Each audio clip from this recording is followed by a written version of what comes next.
I still remember the way her hands trembled when she said it, the kind of shaking that comes when the soul itself is unraveling. We were sitting across from each other at the kitchen table, the same spot where we'd once planned our wedding, laughed over burned pancakes, and talked about baby names for someday. That morning, someday came, just not the way I ever imagined. "Ethan," she whispered, her voice cracking, "I'm pregnant." For a second my chest swelled with something like joy. My throat tightened, eyes stung. I'd been waiting for those words for months. We'd been trying for a year, and every negative test had crushed us a little more. But then she didn't smile. She didn't reach across the table.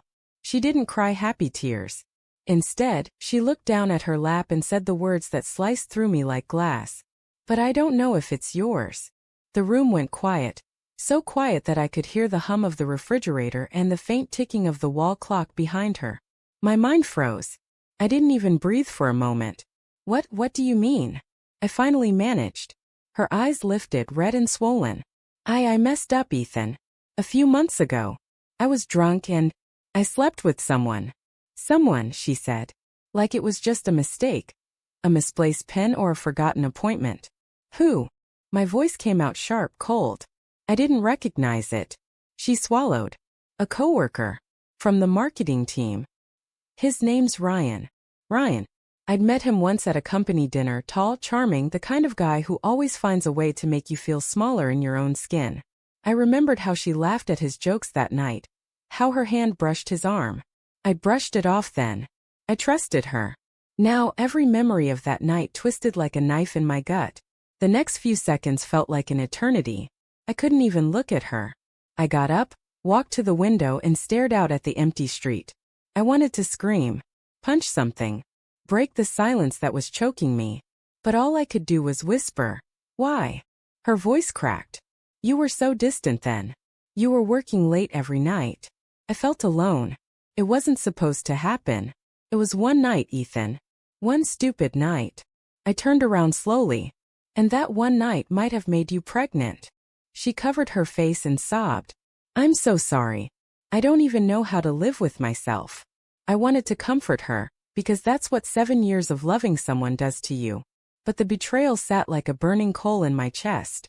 Instead, I sat back down and asked, "When did you find out?" 2 days ago, she said. I wanted to tell you right away, but I was terrified. I nodded slowly, trying to keep my composure. "Terrified of losing me?" She looked up. "Terrified of seeing that look in your eyes." For days I couldn't sleep. Every sound in the house felt amplified. The creak of the floorboards, the hum of the heater, her muffled crying from the bedroom. I slept on the couch. I'd scroll through our old photos at night. Our honeymoon in Santorini, her in that yellow dress at the beach, the anniversary dinners.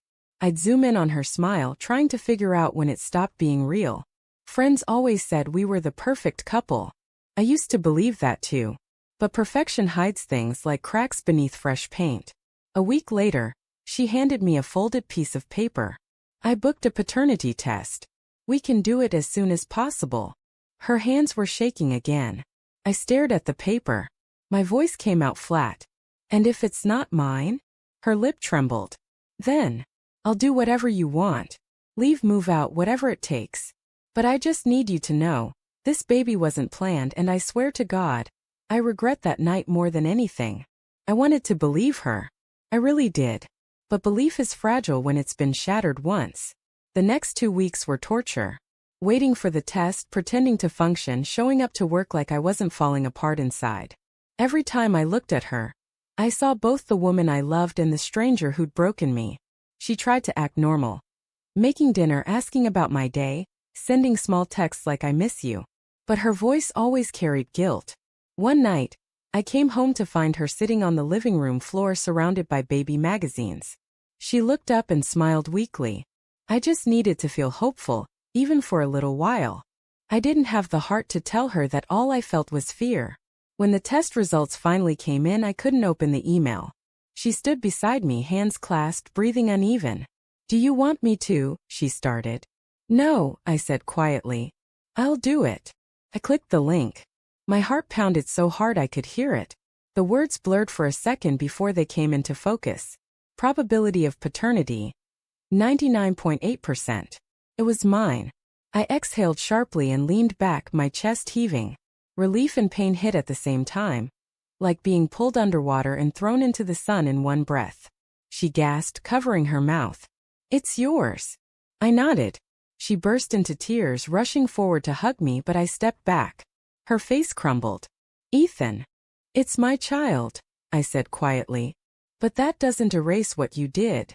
We tried to make it work after that. Couples therapy, honest talks, late-night tears. She promised to rebuild my trust one day at a time. And for a while I wanted to believe her. I needed to. When she held my hand during the first ultrasound, I felt a flicker of something, hope maybe, or denial. But healing isn't linear. Some nights I'd wake up and stare at her sleeping beside me, wondering if she dreamed about him. The counselor said, "Forgiveness is a choice you have to keep making, even when it hurts." But how do you forgive someone who turned your love story into a scar? It was the baby shower that broke me. Her co-workers came over, including him, Ryan. He walked in smiling, carrying a gift bag. My jaw clenched. He avoided my eyes, but I could feel the tension thick in the room.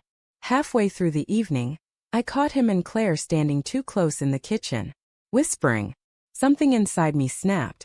I walked in. "Enjoying the party?" Ryan froze. Claire turned pale. "Ethan, it's not," she started. "Save it," I said coldly. "You shouldn't have invited him. He's part of my team. And I'm your husband." The guests turned their heads as I walked out. I heard her footsteps behind me calling my name. Outside, under the porch light, she grabbed my arm. "Please don't make a scene." I turned to her, my voice low and shaking. "You already made one the night you betrayed me." She flinched, tears filling her eyes. "I thought I could move past it," I said. "I really did. But seeing him here, smiling like nothing happened, it's killing me." Her lips trembled. "Ethan, I swear there's nothing between us anymore." "Then why do I still feel like I'm competing with a ghost?" She broke down then, sobbing, clutching her belly. "I love you. I've only ever wanted you. Please don't give up on us." I wanted to say I wouldn't, but the words wouldn't come. That night I packed a bag. She begged me not to go. "You're the only person I need," she said through tears. I looked at her, really looked. The woman I'd built a life with, now carrying my child, but also the woman who destroyed the foundation it stood on. I said quietly, "You needed me before you went to him too."